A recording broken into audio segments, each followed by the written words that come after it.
that gets us off the trail, it's going to be a miracle. So we got a call for a Hummer that is got something wrong with the steering. We might be able to fix it and drive it out, or we might have to drag it out. That's why we brought the wrecker. It is a beautiful day, and I'm sitting in the middle today. This is your first time trying out the motorcycle pegs? First time. I don't know if you can see them, but they're there. So here's the deal. I've been in Alaska and Canada swimming in glacial lakes, just enjoying the daytime highs of 50 degrees.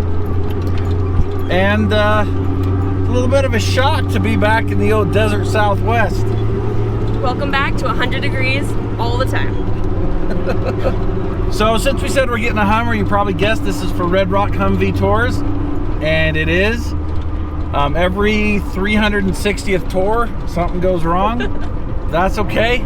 We'll get you out. About 2 years ago, we recovered probably the same Hummer in the same spot. So hopefully everything goes nice and smooth today. Do you know how to get there? We gotta go up to the, we gotta go, do we pass the funnel? We could go to the funnel and drive down the bobsled. How do we get to the bottom of the bobsled from here?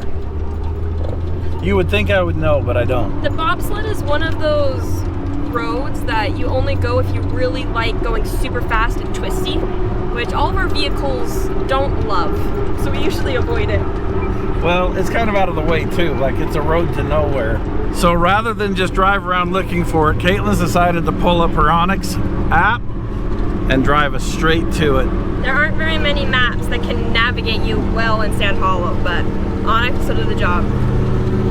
And it really is true. I can find the entrance to the bobsled trail easy. I could tell you how to get there. But the bottom's trickier. It kind of dumps you out. I don't think I've ever left from the bottom the same way twice. Sometimes when we mention brands, we say not a sponsor. When we mention Onyx, we say a sponsor. They actually did sponsor me in the New England 900. They were right there on the roof of the car for the whole world to see, and we sure do appreciate them, not only for the help on the trail, but the help on the track. While we're on the subject of the New England 900, the wrecker learned a new trick out there. Check this out. I had no idea that it would do that. I gotta give credit to JH Diesel. He came up and gave me the idea. I thought it was a bad idea, so we did it. And let me just tell you, it is so good to be back, talking to all y'all, driving the wrecker through the trails. Did we turn too early? Oh. Like bobsleds on that side of the canyon. Yeah, so look. This is should we cross right here? Go that way? Oh, I already took a wrong turn. We'll let you know as soon as we know.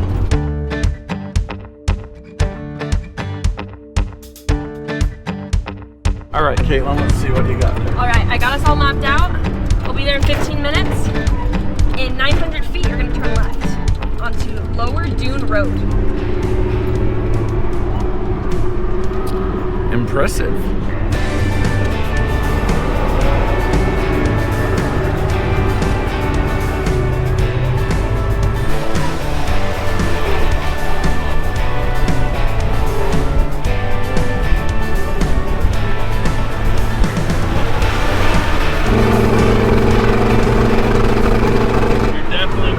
Some tread on those back tires from that burnout. I can see it looking at this one and then looking at that one. We're gonna rotate them. And do another burnout?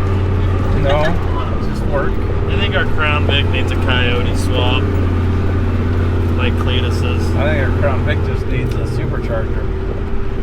I know a guy for that. Talk to that guy.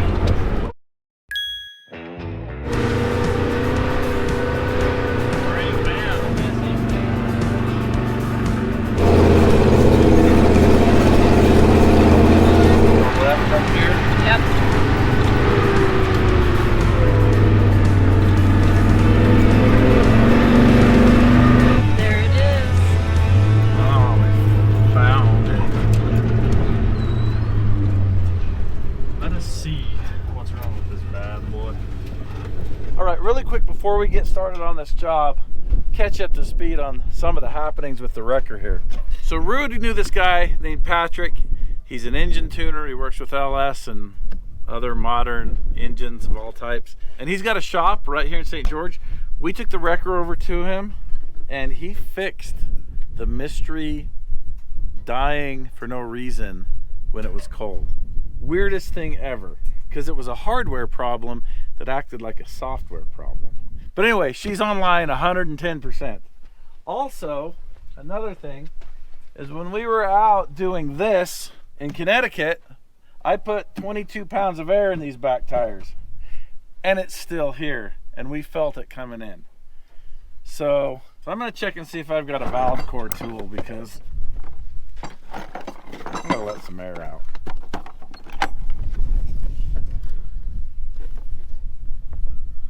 Not looking so promising. Got a lot of good stuff in there. Oh, there are parts and pieces. Things. I don't think we have enough time to just let it out with our fingernails. That's a lot of volume of air. But it'll be something to work on when we get back to the shop. Something is bad with steering. Something's bent on that side. Oh, look at that. It's splayed out a little bit. Okay, so wiggle the steering wheel and I'm going to see if I can see what's going on. Just gently wiggle back and forth. Oh, stop jiggling. Broken off. Here's the idler arm right here. And it's supposed to be connected to that. And it's quite sheared. So now it makes sense what he was saying. He says it steers, but not very good. Oh, what should we do?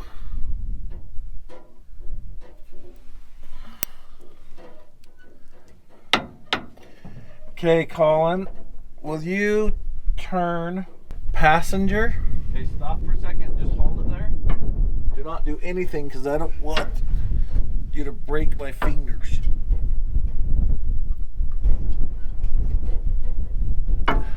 I think we should weld it and then drive it off very, very, very, very carefully. Okay, Colin, get that in position. Let's pick the front of this up and see if we can. Man, it's about to lose the water. That's the water drain, and it's been smushed a little bit.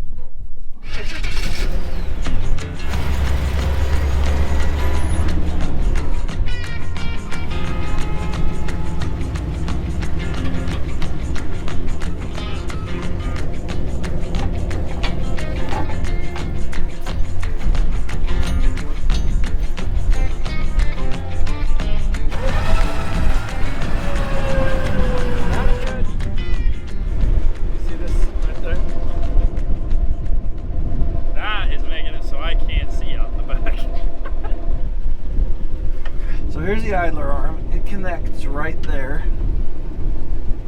It's going to be a bit of work to get that welded strong enough, but you know what my goal is? To get it welded strong enough. All right, Colin, let's set up the welder.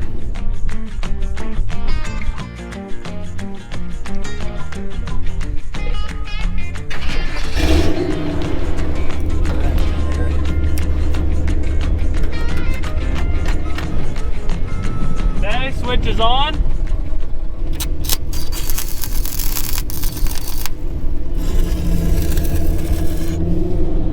Okay.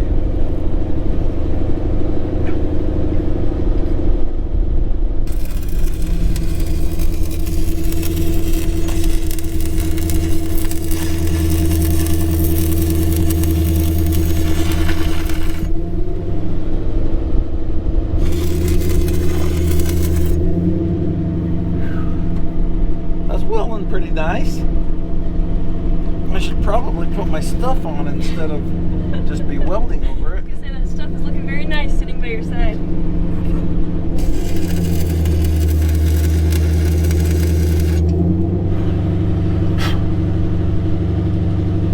Okay. I'm hoping this isn't just gonna break right off like the first time we tried to steer it. That'd be nice.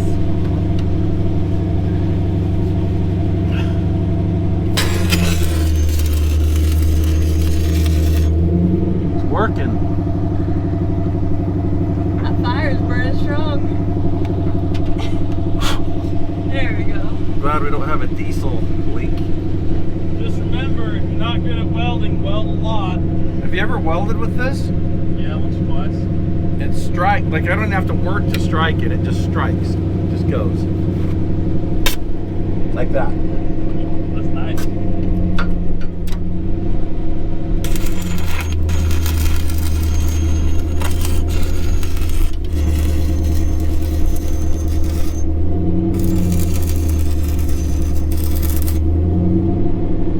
So here's the thing, the fire is letting it cool down slower so that we don't get embrittlement. Really? So it's working Could to your be. advantage. Could be. All right, I think this will drive off of here. So something that's kind of hard to see that I did is instead of welding it together in a line, I offset it about halfway, and that allows me to get a lot more weld in, get all the way around it, and then there's not very much in the middle where it was overlapping that I couldn't get. So that's the strongest way to make a weld, just to get you off the trail super fast without having to grind a nice V-notch or whatever. It's an old farmer trick.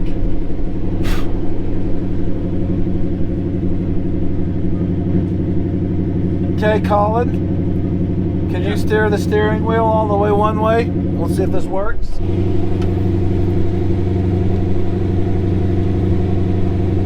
Okay, all the way the other way.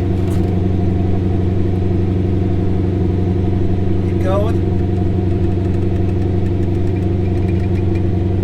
All right, back to the middle. All right, if that gets us off the trail, it's going to be a miracle.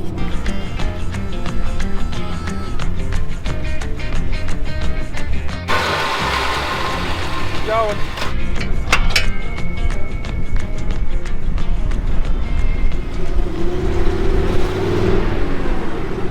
All right, there's definitely some damage in that joint. You can see it moving up and down. We definitely melted some nylon or something out of there. Now let's see if it holds together. Okay, so let the brake off. This is the brake? Yeah. And then put it in drive. Wait. What's your trend? Okay, this is high-low. This is currently in high. And this is drive. This Yeah. is wacky.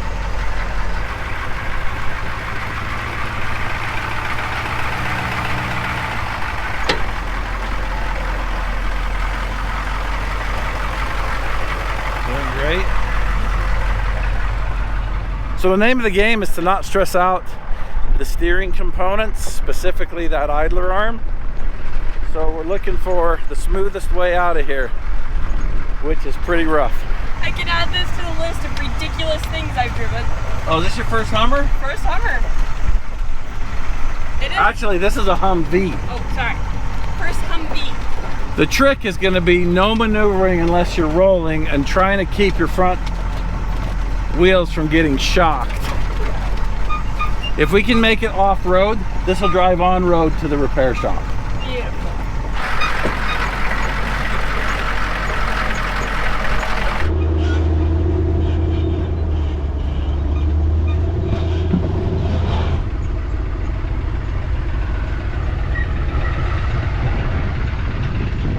Seem to be steering okay? Yes, I'm just trying to do minimal steering. You're doing great. So my confidence is slowly building in my garbage weld. We're a few hundred feet closer to, Yeah. to the trailer. A wise man once said that it's a lot better to drive them out than to carry them out. I don't remember who that was exactly, but he was a very, very, very wise man. Did you ever hear that? I've heard it once or twice. We may have taken a wrong turn here, but we're gonna persevere. Wow. Okay, I'm gonna spot you. I think you need to turn to the right here a little bit. Oh man, we should have gone that way. She'll be fine. Just barely missed this rock. And then kind of turn back this way.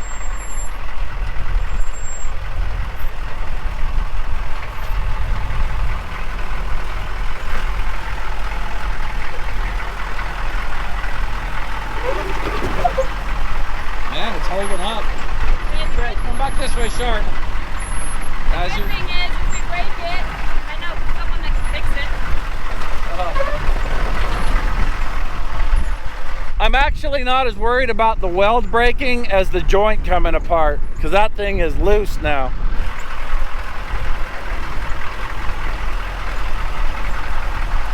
All right, I'm getting back in. Once I could see where I was going, is a lot better. Is it weird sitting this far apart from It is. shotgun? It really is. Isn't it amazing that cars, just your regular passenger cars, you're like right next to each other, but then these things where you can have 2 full people between us, Right. we all fit in the same lane on the road. There's a lesson in there somewhere.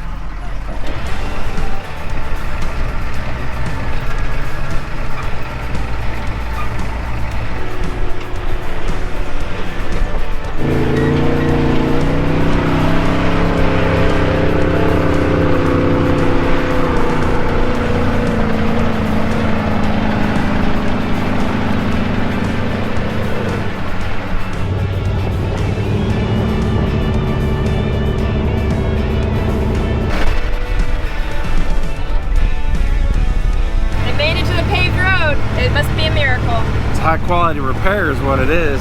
I'm gonna leave these two here to load the wrecker and then come and pick me up at Hurricane Auto, because that's where I'm taking this, and this is gonna be slow. I know it might seem like when you have a compromised steering component like this, driving on the road can be quite unsafe. But from my experience, if a component's gonna fail, it's gonna be off-road, or if you're doing something ridiculous on-road, like stopped and then you steer with your foot on the brake. That's really hard on steering components, really hard on tires, suspension components. Don't steer your wheel if you're not rolling. But this is no driving lesson, and I'm no driving instructor.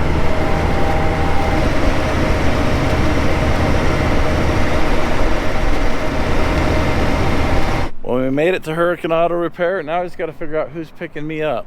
Might not be a golden chariot, but it's yellow. My yellow chariot awaits. awaits. You think I can make it over? How was that drive? It was nice. Oh, good. It's a nice Hummer. I just kept worried about the steering exploding and me careening off into the ditch, but that never happened. That's good it didn't happen. And I knew it wouldn't. I was about to say, how fast did you get going with that? I kept it under 40. Well, we got that dropped off. Now we just got to go back to the yard and then go home. It's quitting time. It's past quitting time. It's 6 o'clock. Thanks for watching. I was gonna make a little joke about how when you're in a Hummer, this seat isn't called shotgun, it's called goose gun. Some of y'all gonna get that. Some of you won't. You get it, Caitlin? No. It's because it's a long shot. Badooch.